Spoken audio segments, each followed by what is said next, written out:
here they just hit me with it. Like, so like, how many girls are you seeing? They're like, girlfriends you got? I'm like, 5. I'm like, you can be number 6. You tell people straight up, I'm not interested in a relationship and I have other girls. So you going out partying every night of the week? Passport bros, they're just mooching around the world, exploiting women in third world countries. Yeah.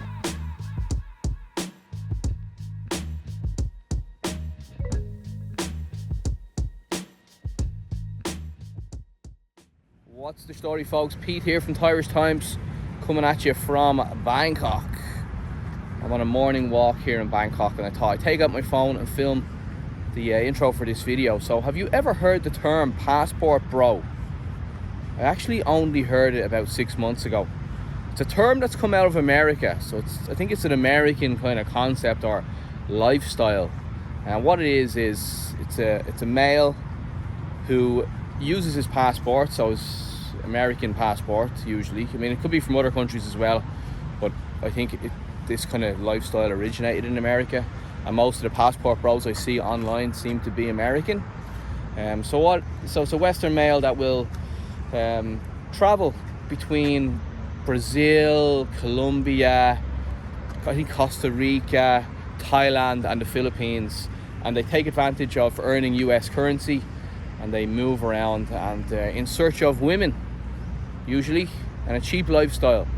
And there's these YouTube channels that have popped up recently, and it's all about passport bro culture and lifestyle and all that, and a lot of these channels are based down in Pattaya.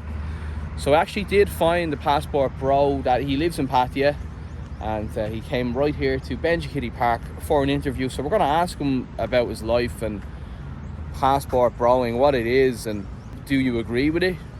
Some of you will, some of you won't. We'll interview him, we'll hear what he has to say, and then you leave your opinions in the comment section, because I always love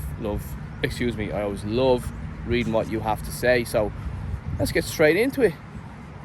Alex, thanks very much for coming on here and telling your story, all right? So let's go all the way back to the very beginning. Tell everybody about your background. Yeah. So my background is Thai, half American, and my mother is from Nakhon Street, Tamarat, and basically my parents met in Thailand. My father served in the Vietnam War, and basically like 10 years later he had an interest in Southeast Asia, found some work in Bangkok for Times magazine. I think they call it like Time Life at the time, and they were doing some kind of like books of various countries and big cities in the world, and they were doing Bangkok. So he had my mother basically work as a translator, and he hired her, and then got her knocked up, and then brought her back to the US, and here I am. And she ended up well, she has a scientific background, so she got a bachelor's degree in chemistry, and then she came to the US, went to the University of St. Louis in Missouri, and started working there as like head of department, I believe, of like hematology, and then started taking some like graduate level classes, got her master's in chemistry, and then went to apply and got accepted into the dental school in Illinois there. Became a dentist. As a kid, like I didn't really think of myself in terms of like ethnicity at all. I guess until it was in Colorado at the on-base school, where I remember one time it didn't really like cross my mind. Like one kid was like, "Me Chinese, me play joke, me go pee pee in your car." Like, okay. That was the first time you ever felt different, was it? Yeah, like they're like letting me know or something, like I'm different. I'm like, what was that? Okay, that was a good one. That was a good one. I like that. Then another time, this other kid like came up and like, hey, he's Chinese, and pointing like really aggressively, like derogatorily. And I don't know, like why I reacted the way I did, but I ended up tearing up, crying in front of the whole class. And well, obviously that's not a nice experience to have as a kid, so I would totally understand. Yeah. So it's just like threw me off guard, and you know, I thought about those scenarios like it's like a victim only if like you let yourself be a victim, but it's just like a kid, man, like doesn't really know how to process that kind of stuff. So Let's talk about Thailand, and how does Thailand feature into all this? So you come back to, you're half Thai, so have you come back to, must have family over here? Have you come back to live with your family, or what are you doing over here? yes. So this last trip, this is my third trip here, was to take care of my aunt. She has like stage 4 cancer, and she's had it for a few years now. I don't want to say like she's terminally ill, because she's been fighting it off. You know, when we say in the U.S., you say you're terminally ill, it's like 12 months or less to live. I know that I sell like life insurance, so. But she's been fighting it, and she had her chemo recently, so we came to take care of her. I met my mom by way of Rio de Janeiro, Brazil, where I had been living for like over a year. So I can speak, eu falo português, não sou fluente, mas eu posso conseguir falar. So I'm like conversational, but not fluent. So, but from Brazil, I was gonna fly to Thailand, and at the airport, they were like, oh, we don't know if you can enter, because like, yellow fever, and like you need these like vaccines, because the Thais are very wary of like what the Brazilians kind of diseases are there. And man, in Rio, like I worried about that too before coming to Rio, but there's there's like nothing. But on the CDC, they got it all registered. So I almost was not able to make my flight to Bangkok. I was like, I'm Thai citizen. They're like, you got a passport? I'm like, no, but by birth, like it doesn't count, buddy. So. Do you have a Thai passport now? Yes. Mm-hmm. Let's talk about what you do for work. You said you sell life insurance. Is that for an American company, and you're working remotely, or how's it working? Yeah. So I was working, but now I'm kind of like in between jobs a little bit. So, but I was working as what you would call a captive agent. So it just means you sell their life insurance product. In the U.S., we got like Geico, Allstate. Those are New York Life. Those are like captive. They'll have you captive just selling their product. So because you can sell like hundreds of different companies out there. So right now, I'm just vetting different kind of insurance marketing organizations to just get me contracted with the top carriers like Mutual of Omaha, Transamerica, Foresters, AIG, and sell as an independent agent. Let's talk about passport bros, right? Because I've gone online, I've done a bit of research on it, but I want you to explain, what is a passport bro? Passport bro, from my understanding, it's just like some guy who's exercising his like first world passport, from countries, US, UK, Ireland, to go to, like third world countries to exercise that US dollar to or euro to peso currency conversion to get 4 or 5 times on your home currency, and to live a much better life. But where do women come into all of this? Yeah, passport bros mean, if you look online, you'll see there's a lot of guys, passport bros in Pattaya. Okay. And they have YouTube channels. They're always talking about women. Where does that feature in all this? I think that would almost be like a defining like part of the passport bro lifestyle. I mean, you got bro in it, so utilizing their status in their home country to come and maybe get a dating arbitrage and do better in that target. And is that country. What you've been doing? Yeah, I would say so, definitely. Yeah. My first experience was U.S. to Colombia. So first city was Medellin, Colombia. And how long did you stay there for? Like 11 months. Okay, and what was that like? Yeah, it was great. It was really good there. It's not that safe. Safety is a big issue there. Like there's this nightlife area like Parque Yetis.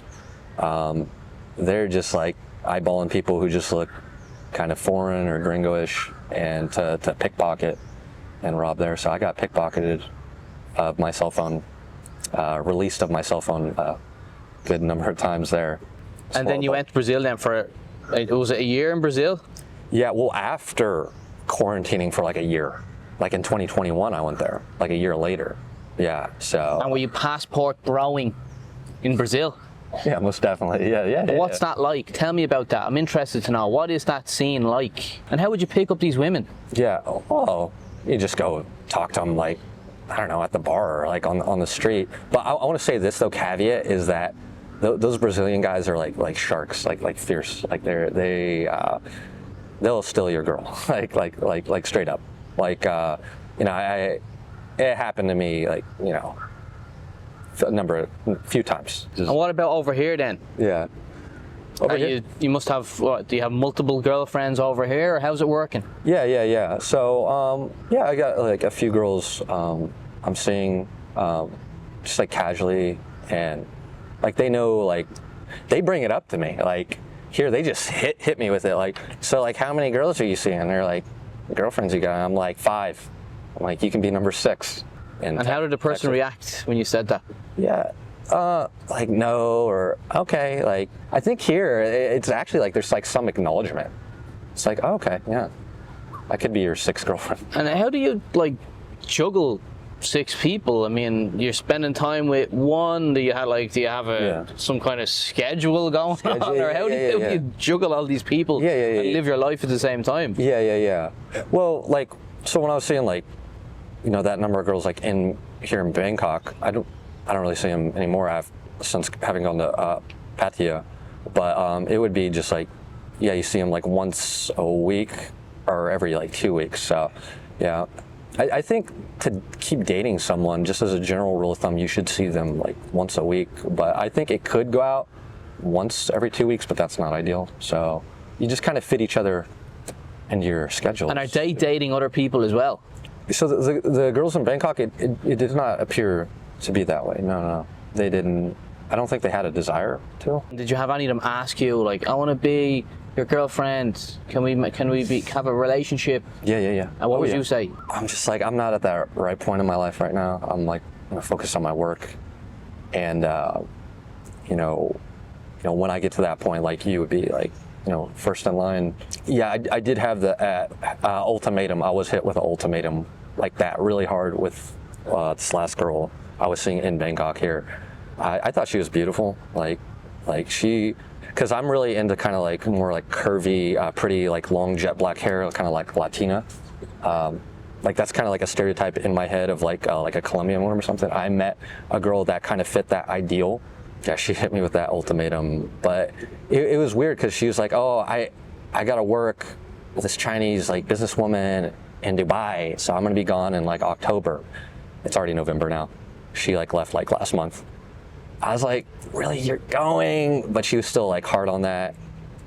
And I don't know, I think about her. I don't know, maybe throw it away all for a girl like that. So you're living in Pattaya at the moment. Yes. And what is passport broing like in Pattaya? It's just like you party every night of the week. And so when I was like 21, university, like I first experienced like a spring break. Like, do you know about spring break culture in the US? Like we all go to like the coast or the beach.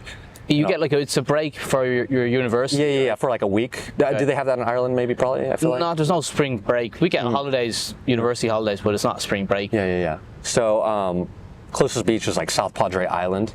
So like, man, we get people like from like all over, like East Coast, California, like kind of far away, come to South Padre Island to party.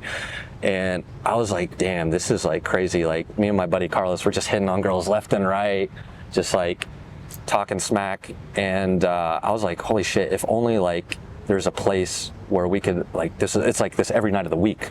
Like, holy shit. And like Pattaya I feel like it kind of embodies that to a degree. So you going out partying every night of the week? Yeah, I had been. Now I'm like cutting back. And when I first got there, I had an idea that it was like an every night of the week kind of place, judging off 4K walking videos. And I was like, okay, I gotta like, have an off night. And I was, until like a few weeks and a month in, like I'm meeting more girls and they're like, oh, I'm like, where are you at? I'm on Walking Street. Okay, I'll meet you out there at Mist. 808, okay, and then again and again. And before I know it, I'm finding myself out there. And are these every day working girls or not working? Or Yeah. that's a very good question, right? Because like there's so many in Pattaya, and you know, I think it's hard to tell sometimes. I meet some girls that work in the bars, and I'm like, so just like, you know, just tell me, so like you have like, you know, you sell the short time like the customers or something. They won't tell me straight. They're like, yeah, our bar's not that kind of bar. We don't do that. So I don't know, maybe you know more or something, or I know there's people out there like, bro, like, come on, she's like freaking lying to you. But those girls that have told me, like, it seems like, I don't know, they really like me. Like they're not making me pay for sex. So like last girl I saw, she was like 100 baht, like, you know, to go back to the bar. I'm like, okay, here's 100 baht. What would you say to the people that will be watching this now and would say that passport bros, they're just mooching around the world, exploiting women in third world countries? Yeah.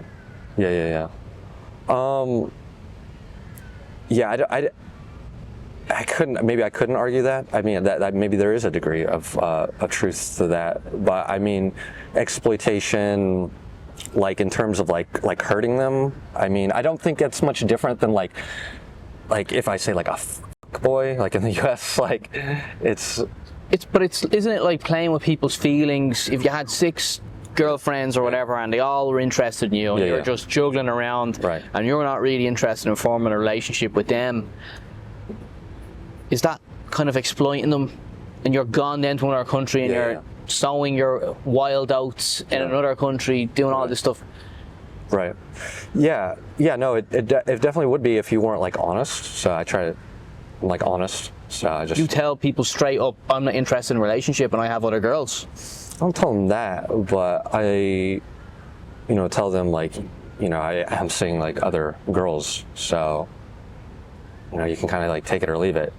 In Pattaya, I haven't been like pressed for like exclusivity. Yeah, like I had been in Bangkok. So, yeah, just honesty, you know, about the situation. So, yeah, if you're dishonest, you know, I think it would be seen as maybe like an exploit. Do you ever think you'll settle down and get married? Yeah. You know, can I ask how old you are? Yeah. How old do you think I am? I'd say 30. Okay, I appreciate that. I was hoping for lower. 34. Yeah. Okay. Yeah. Still a young man. Thank you. Ever consider settling down? Yeah. I've had those thoughts this past year, and I was like thinking, like, man, like, yeah, if I had like a child, you know, it could be with like a Thai woman, you know.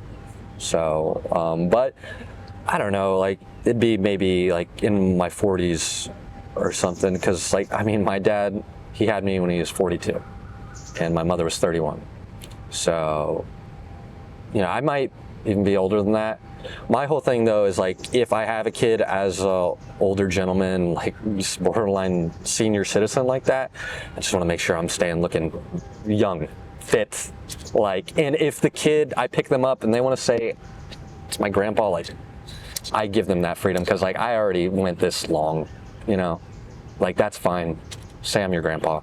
What are your future plans? Yeah. Do you see yourself staying here in Thailand for a long time, working here, or will you go back to the States? Yeah. So I'm actually going back to the States for Christmas. My mother bought a ticket to come see them in December here. So I'm going to be there. I believe my Thai grandmother's there, and so I'm going to go spend some time with them. And then, yeah, I plan on coming back here after that. I did actually, I've had thoughts like going to like Peru and like Manaus, Brazil. It's kind of, it's a big Amazonian city in the heart of the Amazon rainforest in Brazil. And women there, a lot of them, they look like half Thai Asianness. They're freaking gorgeous. So you're going to go passport brown over there? Yeah, it could be. It's just like, the thing that fuels it is Tinder. Because Tinder, they even have the feature on there, like passport feature, select your city. So they're catering to the passport bro lifestyle. So I've swiped in that city, and it's like, oh my God, that's like, it's crazy, man. Does your mother and father, like you've got a Thai mother, so I know what Thai mothers are like, you know. Yeah. is she telling you, settle down now, you need to get married, you're 34? I mean, that's, you know, you're a Thai woman, a Thai mother would want you married. Yes. At your age. Yes. Are you getting that pressure? No, not entirely. My mother's not like that. Even though she herself, it's interesting, like she herself is very disciplined and like hardworking and like very intelligent, but she doesn't impose it on me for whatever reason. I don't know what that is, and that goes even as far as like when with me applying for dental school and getting my bachelor's degree in Texas, like that was on my own volition. Like she never pushed me to do that. I was just kind of inspired by her. But as far as like settling down, she doesn't, that extends to the settling down thing. She doesn't even like really push on that. But she does tell me like, oh, no Thai girl will ever accept what you do and stuff. I'm like, well, maybe you can talk to some of these Does she know girls. about this lifestyle? Yeah, I show her some photos of like the girls. I'm like, here, mom, there's like, I even actually like tried to like FaceTime with the girls there and stuff. Like, hey, talk to them. She's, my mom gets shy and stuff. She doesn't. You try to get them to talk in Thai, man. She won't say much. Yeah. So. I can imagine your mom, you showing her pictures and FaceTiming with other girls. Yeah. Yeah, I can see her not talking too much. Yeah. Like the passport bro, like dating, like a player lifestyle, whatever you want to label it. It's giving me like the best like ROI in Thailand. So and I've had like the most like enjoyment and maybe even fulfillment being here. And that's like the biggest irony, right? It's like I'm Thai, passport broing in my own country. Like what? Having like the best experience, like it's not like I like even better than Brazil for me. Oh, yeah. Before we wrap it up, Yeah. I like your rings. You want to just get a close up here of Oh, okay. rings there. Put them up there to the camera. Yeah, I gotta ring it up. This one is from Ilha Grande in Rio de Janeiro, Brazil. So I got it on the beautiful island there, and it just stood out to me. I do get a lot of compliments on it. And then this is a tiger's eye. I just got it off. Is that a Thai ring? See, Thai No, tiger's eye. Tiger's eye. I need to get a Thai ring. But It looks like the eye of Mordor okay. from Lord of the Rings. Awesome. So you're rolling around with these big rings. I mean, I wouldn't want to like get a punch off you. I'd say it would hurt. Yeah, sure. Why not, right? Yeah, a little back up there. Yeah. So gotta be ready. Well, look, you have a YouTube channel. What's the name of your channel? Yeah, just at K-pop Giga Chad. Okay. Yeah. I will link that channel in the description so people can go over and check out your channel, subscribe to your channel, all right? Yeah. And we'll leave it there. It's been a pleasure.